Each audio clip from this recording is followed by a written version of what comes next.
On est mardi matin, hier j'ai vu le dernier épisode de Game of Thrones, j'ai pris ma petite claque avant de dormir, et je me réveille, j'allume Twitter, parce que enfin je peux allumer Twitter, parce que les spoilers sur Game of Thrones, j'en parlerai bientôt, mais bref, et qu'est-ce que je découvre pas? Que les gens, ils sont pas contents de l'épisode qu'on vient de découvrir. Ils sont pas contents parce que c'était pas ce qu'ils attendaient. Mais les gens, va falloir commencer à arrêter d'attendre des trucs, des programmes qu'on regarde. Ça devient un cancer, réellement, les attentes, le fait de théoriser des trucs qu'on espère que ça va arriver, ça devient réellement problématique. Un programme télé ou un film n'est pas supposé combler votre attente. Après, qu'on aime ou qu'on n'aime pas, c'est un autre débat, mais on peut pas utiliser l'argument du « ce n'est pas ce que j'attendais ». On a déjà eu ça avec Star Wars 8, qui a déjoué les attentes de tout le monde et qui s'est pris plein de gerbes sur la gueule, peut-être à juste titre, tout juste est-il qu'il y a un moment, va falloir essayer d'accepter ce que les auteurs nous proposent et de pas essayer de faire notre truc dans notre coin en disant « mais moi, ce que j'avais pensé, c'était mieux ». Voilà, ça c'était mon coup de gueule de début, et maintenant on va parler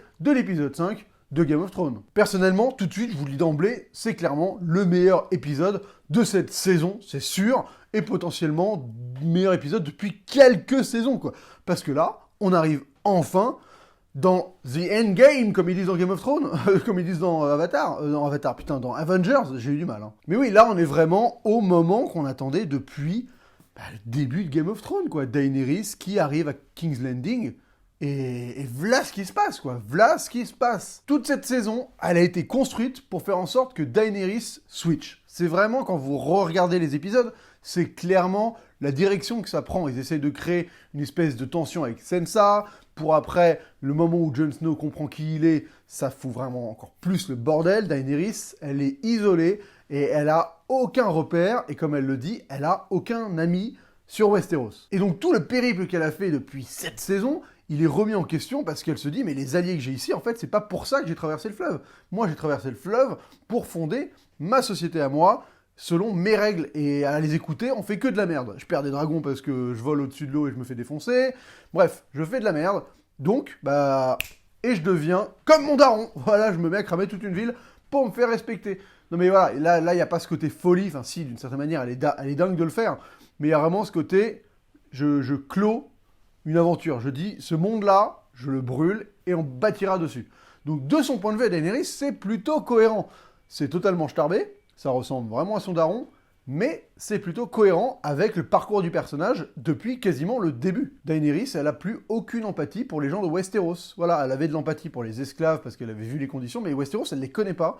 Pour elle, c'est rien. Alors oui, c'est violent, certes, j'arrive à y voir une forme de cohérence, et perso, ça ne me choque pas. Et j'ai été agréablement surpris, je pensais pas qu'ils allaient oser aller radicalement dans cette direction de nous faire la Reine des Dragons qui devient la plus grosse des connasses, quoi. Parce que là, c'est quand même une bonne grosse connasse, hein. Putain, on crame du bébé, hein. Et tout ça, c'est quand même dû au fait que Jon, il est pas capable de baiser sa tante. Mais Jon, bordel! Bon, c'est juste ta tante, voilà, fais un petit effort. Fais un petit effort, quoi. L'impuissance de Jon Snow, boum, King's Landing en feu. Bravo, mec. Tu sais pas contrôler ta tub et tu peux pas baiser ta tante. De toute façon, l'épisode, il commence avec Lord Varys, là, et clairement, tu te dis, cette scène, elle est là pour antagoniser Daenerys. Pour te faire que Daenerys, tu perds toute l'empathie que tu pouvais avoir eu sur elle depuis le début de cette série.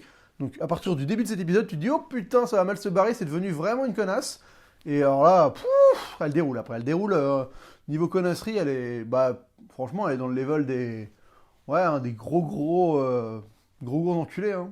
Là, elle crame quand même beaucoup de bébés. Hein. C'est un très bon indicateur de connardise, le nombre de bébés brûlés. Souvent, ça te donne une échelle de valeur. Tu vois, alors, j'ai brûlé tant de bébés. Ah oui, t'es quand même un bon gros connard, toi. Elle, là, elle a un très beau level de connardise. C'est un épisode qui clôt plein d'arches de personnages. Il en reste plus qu'un derrière, donc ça commence à être logique qu'on se débarrasse un peu des gens. Après, oui, je peux comprendre que certains destins ne sont pas forcément à la hauteur de l'attente suscitée, parce que par exemple Jaime qui crève un peu comme une merde après se fait planter par le personnage le plus pourri de la série, là-dessus je suis avec toi Reg, je trouve que c'est vraiment un personnage de merde là, l'espèce de l'oncle de Tyrion, pas de Tyrion, de... Ah putain mais les noms dans cette série, l'oncle de Théon là, voilà, l'oncle de Théon là, l'espèce de connard qui baise la reine.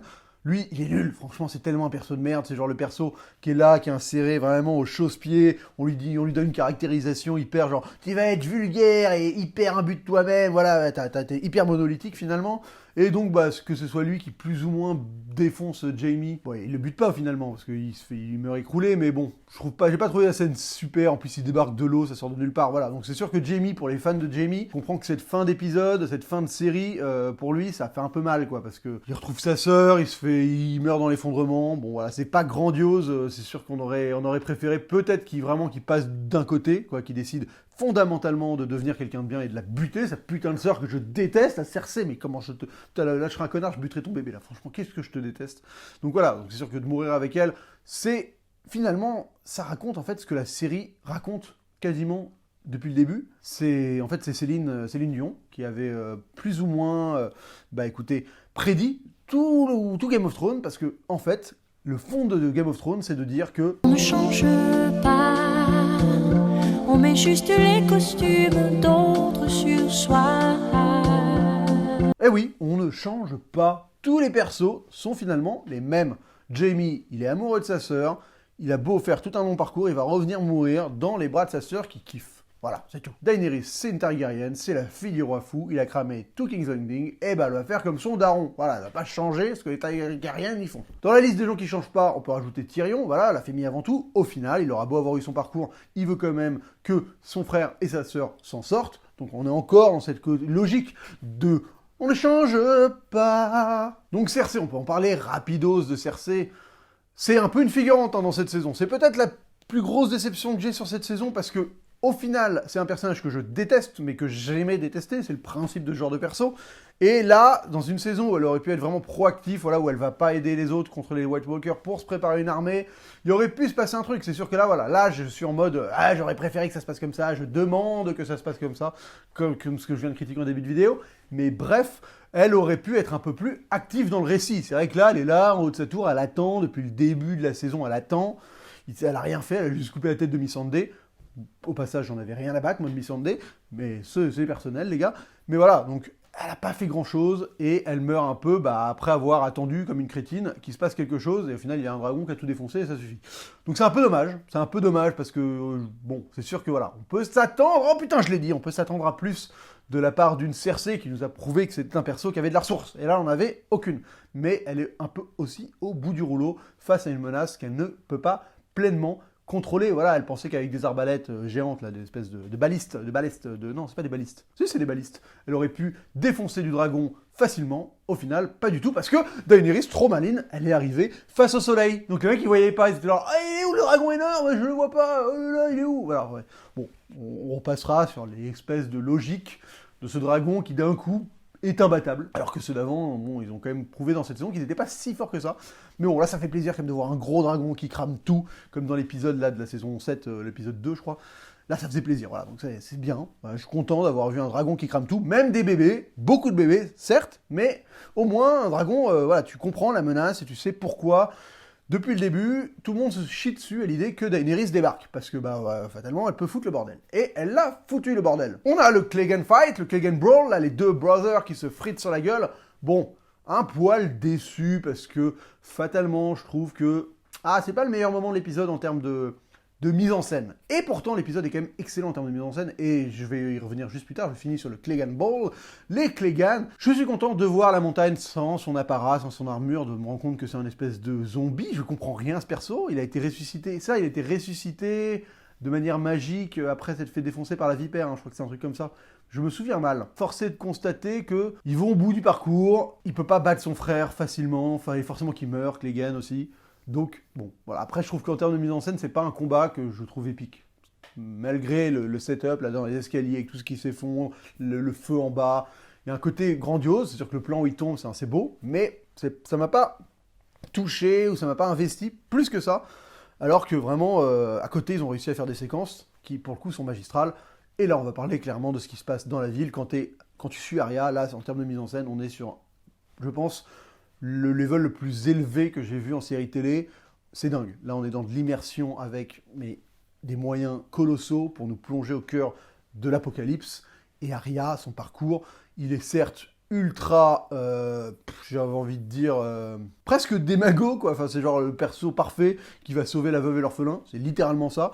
Mais le truc, c'est que c'est tellement bien mis en scène, c'est tellement immersif, il y a tellement de... Voilà, tu sens les trucs, tu t'entends les bruits du dragon qui crame tout, tu vois les flammes, la poussière, les gens qui crament, t'es dedans, c'est quasiment du plan séquence systématiquement, où tu les suis, j'ai l'impression d'être dans un film d'Iñárritu ou de Cuarón, ça m'a mais claqué la bouche, et là franchement c'était le summum pour moi de l'épisode où je me suis dit mais là, Game of Thrones, les gars, vous avez touché votre bille, vous êtes des kiffants là, voilà, vous kiffez, là, vous faites kiffer, ça fait trop plaisir. Jon Snow il fait aussi un peu de la figuration cet épisode là, hein, parce que faut avouer que, bon ok, voilà, il empêche une meuf de se faire violer, mais au-delà de ça, il permet pas grand-chose, et surtout, il se fait baiser, parce que Daenerys la carotte, quoi. Il avait confiance en elle, et elle, en fait, elle avait trompé son monde, elle a trompé Tyrion, elle avait comploté avec Vergris, dans le dos de tout le monde, dans la langue que personne ne comprend, pour dire, même si les cloches sonnent, vous les butez tous. Voilà, Vergris, il est au courant, et Vergris, il est tellement vénère, que, de toute façon, il s'en prend, il veut embrocher du Lannister. Et au final, il va embrocher des gardes de Lannister, parce que c'est un soldat, donc il embroche d'autres soldats, vous voyez. La hiérarchie est quand même respecté. Mais donc Jon Snow, il est là, il coupe des gens, bon, il se barre à la fin. C'est pas très folichon, on attend le prochain épisode où là, il va y avoir le duel qu'on n'espérait pas, le duel Daenerys-Jon Snow, entre bisous et coups de couteau. Ça va être un C croustillant. En fait, le problème fondamental de cette saison, c'est qu'on sent les au revoir. Honnêtement, moi j'ai senti chaque séquence où on disait adieu à un personnage et je savais qu'on ne les reverrait jamais. Dans l'épisode précédent, c'était Sam, c'était Tormund, là, je sais jamais comment il s'appelle, le roux. Voilà, c'était Brienne. Ces persos, j'ai l'impression que une fois qu'on leur a dit au revoir, non, Brienne d'ailleurs, pas nécessairement, on leur a pas encore dit au revoir, mais on les quitte et on sait qu'on passe à autre chose. Donc il y a un côté où vraiment, voilà, ça déroule, ça avance et la fin arrive. Forcément, la fin arrive. Et c'est quelque chose qu'il faut accepter. On est dans un système qui fait qu'il n'y a jamais de fin, il n'y a jamais de fatalité dans ce qu'on regarde, parce qu'on essaie toujours de traire les programmes le plus possible jusqu'à ce qu'il n'y ait plus rien, jusqu'à ce que ça devienne nul, parce que voilà, on essaie de se faire plus de blé, de créer plus de hype, de faire en sorte d'exploiter les trucs au maximum. Et donc là, on est clairement sur une série qui est la plus grande série de tous les temps en termes d'engouement, quoi. C'est quelque chose de colossal, je pense que c'est inégalable et inégalé, et fatalement, qui se disent, bon bah là c'est la fin, et ben ça peut surprendre, et ça va être décontenançant, parce qu'on n'est pas habitué, on n'est plus habitué à ce que des choses aussi gargantuesques se terminent. À l'heure actuelle, on a l'impression qu'ils ont toujours une petite, une nouvelle carte à jouer, et qu'ils continuent les choses. Alors, il va y avoir des spin-offs, des machins, des potes, on s'en fout, c'est pas ce que j'essaie de dire qu'à un moment, faut accepter les fins, c'est logique. Et donc, qu'on dise au revoir à des persos, que l'histoire se termine, que Cersei crève comme une merde, voilà, tout ça, ça finit par être logique. Il y a un moment où ça peut pas aller autrement, parce que sinon, ça veut dire qu'on rebondit, ça veut dire qu'on perdure l'histoire, c'est-à-dire que si Jaime et Cersei prennent leur bateau pour aller ailleurs, et ben l'histoire n'est pas finie. Il faut qu'ils aillent buter Cersei, parce qu'elle peut toujours revenir et refoutre le bordel. Il y a un moment, faut qu'il y ait de la fatalité. Et Game of Thrones a toujours réussi à nous faire plaisir grâce à sa fatalité, parce que c'est une série où les gens ont eu des morts marquantes, et c'était la fatalité a toujours été présente dans ce monde-là, mais moins depuis quelques saisons. Et là, le fait que ça revienne en plus vers la fin, je ne comprends pas pourquoi ça choque. À un moment, il faut accepter de dire au revoir, il faut accepter que les arches de tous les personnages ne soient pas complètes et ne soient pas parfaites. Enfin, on prend le cas de Robb Stark, par exemple. Robb Stark, le mec, il est mort en saison 3 au moment où il devait plus ou moins être roi, comme une merde. Et voilà, et ça nous a choqués, mais c'est comme ça, quoi. Parce que si tous les personnages vont au bout de leur parcours attendu, il n'y a pas de fin, ça ne s'arrête jamais. Parce que le bout de leur parcours, c'est pas de se faire buter par n'importe qui ou de se prendre un caillou sur le coin de la gueule. Non. Après, oui, en termes d'écriture, ça rush. C'est sûr que cette saison, elle va à 2000 à l'heure à certains moments. Elle est beaucoup trop lente au début. C'est une saison assez asymétrique, je suis d'accord. Là, il y a des choses où c'est vrai qu'ils n'ont pas le temps de bien développer. Voilà, tout le truc avec Lord Varys, c'est vraiment, je te dis une phrase dans une chambre à un moment, hop, d'un coup, les gardes débarquent.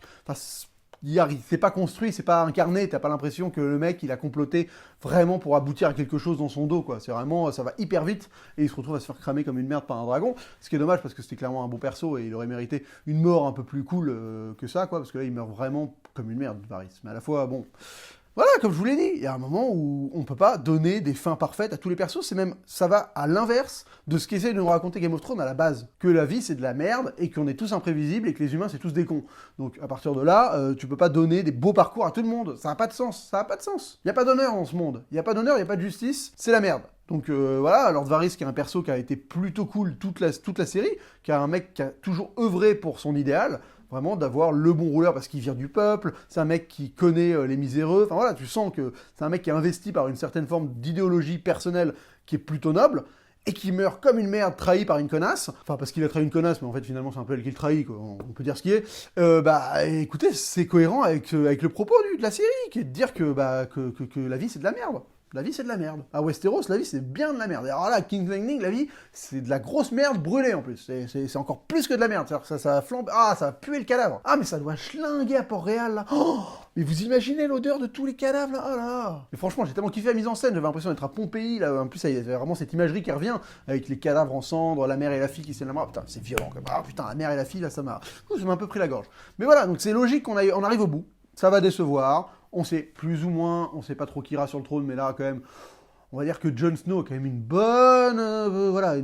Daenerys va y foutre elle va quand même y foutre son cul, voilà. Daenerys, ça va toucher le trône comme ça d'une fesse. Et je pense qu'après, il va se passer un truc qui fait qu'elle finira pas dessus, quoi. Parce que là, on peut pas laisser Daenerys dessus, quoi.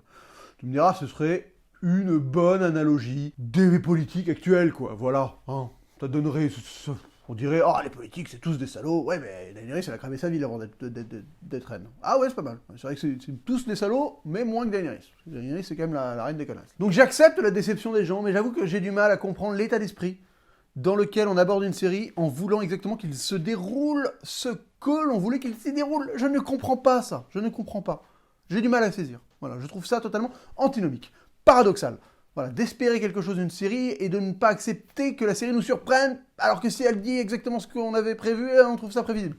Il y a un moment, avec ce genre de pensée-là, personne ne sera jamais content. Et ça fait un peu chier, pour une fois qu'une série propose vraiment d'avancer, là il y a vraiment clairement, c'est le plus gros retournement de situation de toute la saison, de toute la série depuis un bail, on est rentré dans un nouveau paradigme, et le dernier épisode va venir conclure ce paradigme-là et proposer un nouveau monde, et bah moi ça me fait plaisir, voilà. Écoutez, c'est un épisode que j'ai kiffé, je trouve qu'en termes de mise en scène, c'est le plus impressionnant de toute la série, depuis peut-être la bataille des deux bastards, qui reste pour moi un énorme moment de mise en scène, mais là on est quasiment au-dessus, parce que il y a quelque chose d'encore plus viscéral, quoi. Tout le parcours d'Arya en plan séquence, parce que là, le décor est magnifiquement géré, tous les effets pyrotechniques, les effets de gravats qui arrivent, le maquillage, c'est magnifique. Après Arya, on peut en reparler, le côté, je parle deux mots du limier et j'arrête d'aller buter Cersei.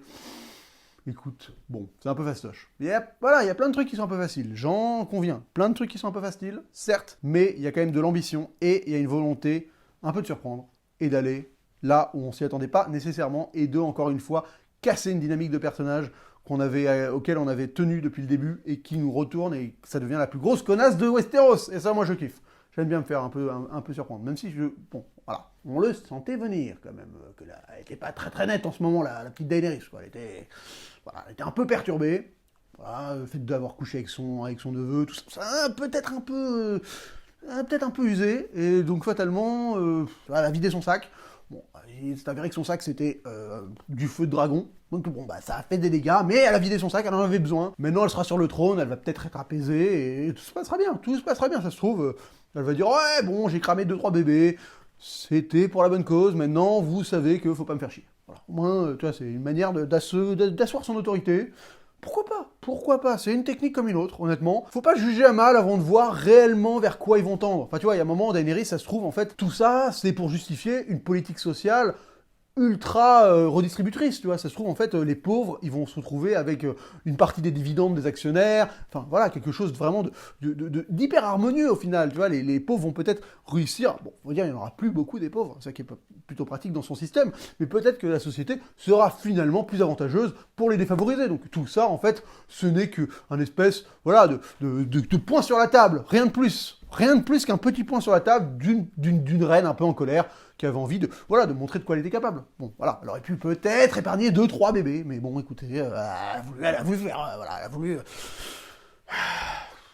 voulu cramer du bébé, je pense. Donc on attend le dernier épisode, ça va être chaud. Le dernier épisode, franchement, il va être moins impressionnant que celui-là, parce que souvent on sait ce qui se passe, l'avant-dernier dans les saisons, c'est le plus impressionnant, mais il va conclure beaucoup de choses, il va conclure l'arche des Stark, c'est quand même là-dessus qu'on est parti.